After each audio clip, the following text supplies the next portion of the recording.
Hey folks, welcome to Ovis, the show where we talk sex tech with industry leaders. Today we're talking with Cécile Gasnault, the Senior Global Marketing Manager for Ramblin Brands. Ramblin Brands is an intimate wellness company based out of Singapore and is best known for their Smile Makers collection. Yeah, let's jump right in. Awesome. So, hi Cécile. Can you tell me a little bit about yourself? Sure. I live in Singapore. I'm originally from France, and I moved in Singapore around 6 years ago. I've been with the sex tech brand Smile Makers for the past 4 years, where I've been managing all the online activity of the business and the marketing and communication for the brand. Really trying to build a safe space for people with vulvas to learn and explore female sexuality. Yeah, Yeah, that's about me. yeah, but why Smile Makers? How did you end up there? So how did I end up there? Actually, a friend of mine joined the company. Like she was employee number two, and she told me about Smile Maker, what Smile Maker was about. That it was like this very fun brand of vibrators never sold in sex shop that was trying to really break the taboos around female masturbation and female sexuality. And she showed me like the products and the design. And to be honest, before I started working at Smile Makers, I had actually never owned any vibrator myself. And I absolutely love the whole mission of the brand. And a few months later, she told me, listen, there might be an opening. Are you interested? And I was like, yeah, sure, like definitely hook me up. Um, and that's how I joined. So it was like really starting by hearing about it from a friend and falling completely in love with the mission of Smile Makers. Very interesting. So, I guess my question would be like, what makes Smile Makers products different than, other people's products? So I think a very big component of the way we design our products is to make them very approachable, very unintimidating.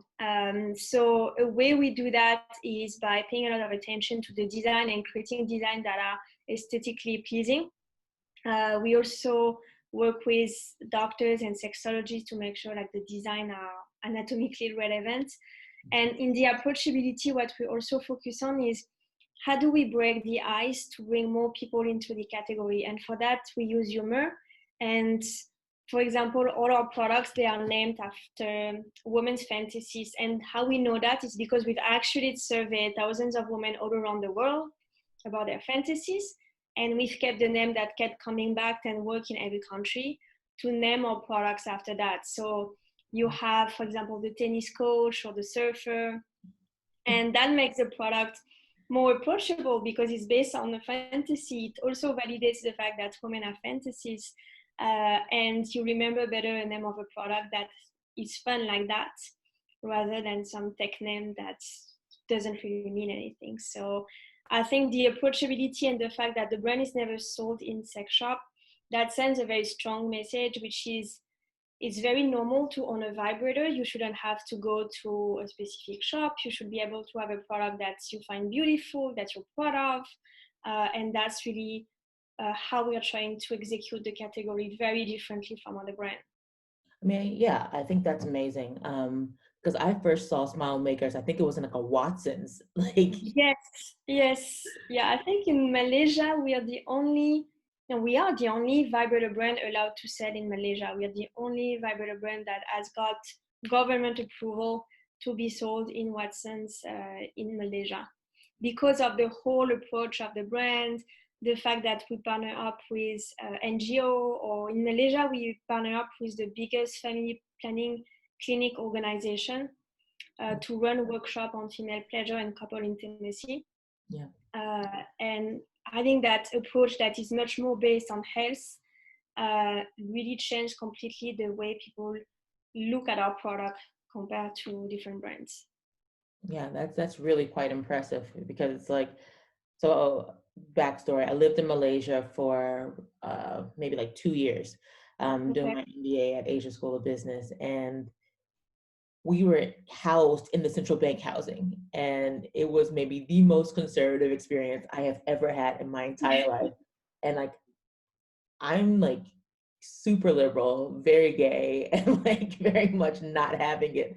So when I saw that a company was able to enter that market and not Yeah, only not just be hidden in the shadows, but being in a major health chain, I'm like, whoa, this yeah, is super impressive, very yeah. impressive. Um, so with that in mind, I feel like how how has it been, fighting the taboo of the industry in a kind of more conservative region? Um, so I think one very interesting fact that we observe whenever we go to a new market is that every country consider themselves as the most conservative one on earth, and everybody else is very liberal. That's actually not true. It's just that I guess at each country and each culture they have a specific approach to sexuality, and you just need to understand this approach. For example, I'm French, and people just assume that France is going to be super open and that the brand is going to work super well there, but it's actually a complicated market on this topic, surprisingly. Mm, And on the contrary, in Malaysia, what we understood is that if you talk about the topic in the context of matrimony, then you have the space to talk about pleasure. And if you are able to do it in a way that is very respectful and very educated and centered on health as well, then you bring a lot of people around the topic. So Asia, Southeast Asia is a very interesting region because you have Malaysia is quite conservative, Singapore is quite conservative as well, Taiwan is already more progressive when it comes to the topics of sexuality, Hong Kong is a bit in between. mm, So we see different configurations, but since the brand is sold worldwide, we observe that it's such a universal topic anyway that everybody wants to talk about. It only matters how you are able to talk about it. That's really what makes the difference. If you are able to be respectful, to be relatable, to be unintimidating, and having this distribution where we are never sold in sex shop that sends a very strong message, which is this is for everybody, then you can bring everybody. But I'd say language and design have been very important in every market to break the taboo. And then it takes patience, like for any other social progress. The brand was founded in 2012. The first years, it was very complicated to open the doors of retailers, mainstream retailers, not only in Southeast Asia, but in Europe and in the US as well. And we've been lobbying for years in and years out. And then I think towards the end of 2017 and the Me Too movement, things have started to speed up and doors open much more quickly. And then you have, tipping points where you need to carry the category if you're beauty retailers because all your competitors are already doing it. So that's how you manage to speed up things. makes Yeah. sense. How many markets are you guys in? Oof. I think maybe over 20. So because with our online shop, we cover basically all countries where vibrators are not illegal. And when it comes to distribution with retailers, North America, maybe 10 countries in Europe, 5 or 6 countries in Asia, plus Australia and New Zealand. So quite a You few. must have a pretty big reach. Yeah. That's awesome. So with that kind of expansive knowledge, what if any trends are you seeing, I guess, in Asia and maybe Asia Pacific more broadly? Um, That's a good question. In Asia and Asia Pacific, we see the category developing not only in health retailers, but in department stores as well. So this category is growingly making its place among the beauty and wellness ecosystem. And it is more and more perceived as something that is part of taking care of ourselves, of a self-care routine, basically. And we have more and more retailers that are department stores or gift shops that are interested in carrying the brand and having it as part of their offering. So I think like expanding the distribution to new kinds of retailers, as well as growing efforts on the education side. So I mentioned earlier that we do workshop with NGOs. We have an online sex education program called Vulva Talks. I'm in touch with like student association or like, sexual health clinic here in Singapore, and we see a growing interest of people to engage directly on that topic. So basically the discussion is becoming more and more engaged and lively, and more and more people want to take part to it. Yeah, no, that's fantastic. So for people who are, let's say they're new entrepreneurs, they're looking to start a new venture and they say, hey, maybe I want to enter sex tech or like do something sexuality. What Yeah. advice would you give them in starting that journey? Um, that's a very good question. First, I think it is still a topic that remains taboo. So you need to be ready to be patient and to understand that it is a topic.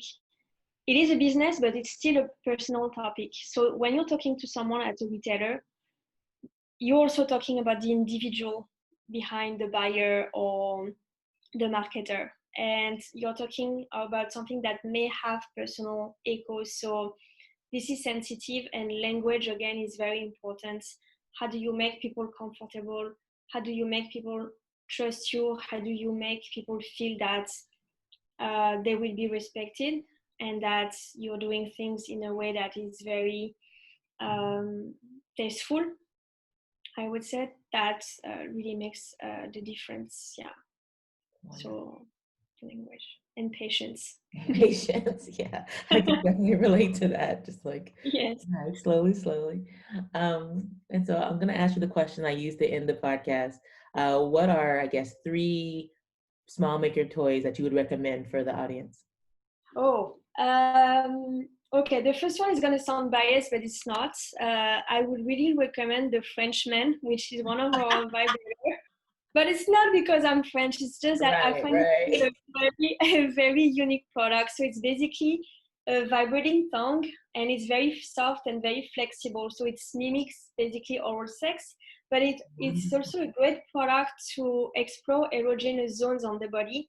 And I really like that this product is meant to get us curious, not only about the pleasure from our genitals, but from the rest of the body, and to really challenge this vision we have of sex, which is usually very heteronormative and penetration centric, and it's all about the genitals.